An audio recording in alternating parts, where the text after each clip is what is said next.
Hi everyone, I just wanted to give you some tips and tricks that I use to make discussion boards a little bit more manageable for me.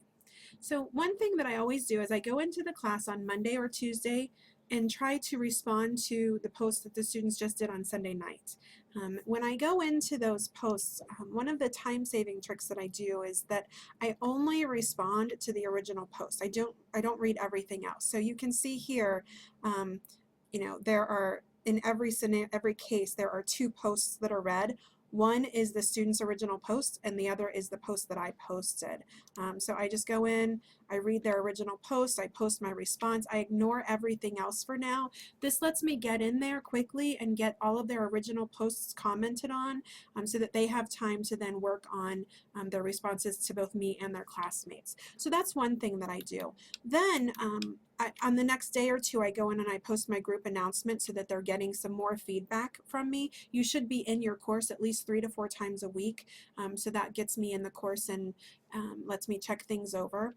Then when I'm ready to grade the board, I click on the grade button. Again, I haven't read anything else yet, but after on Thursday, usually Friday morning, I go in and I click the grade forum button, and I go in and I'm going to choose this one here. I just click the grade button, and if he had posted, you would have seen some posts here, but then I grade. So to do that, I click the edit grade button.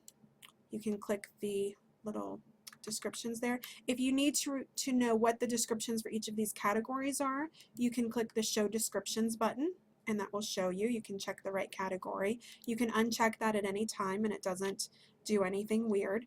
And then you can click the show feedback.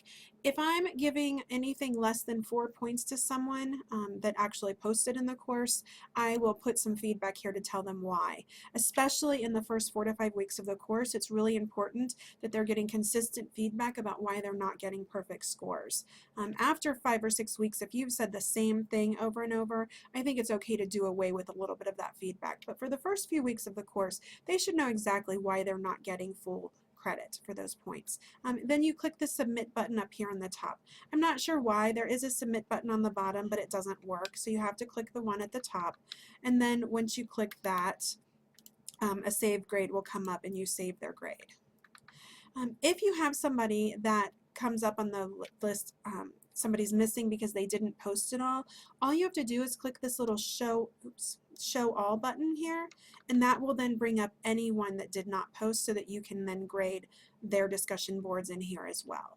So that's another little trick.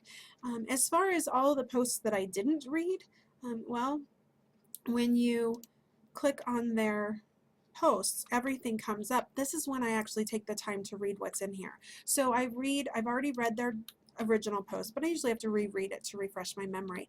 But now I go in and I read everything that they wrote.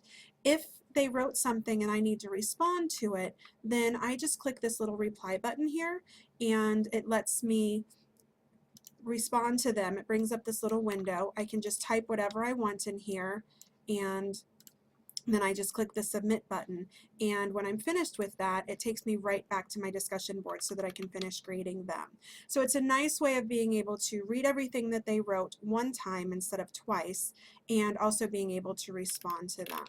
Once I've finished with all of that and I finished grading everyone in that group, I then go back to the original discussion board. Get there, and I check this box up here to check all of them, and then I mark all of them as read. That way now if anybody goes back in and posts something to the last comment that I said, I'm able to see that there are unread posts. So that's just a little time-saving trick that I use. I'd love to hear some of the tricks that you use in your discussion boards, so create a video and share it with all of us.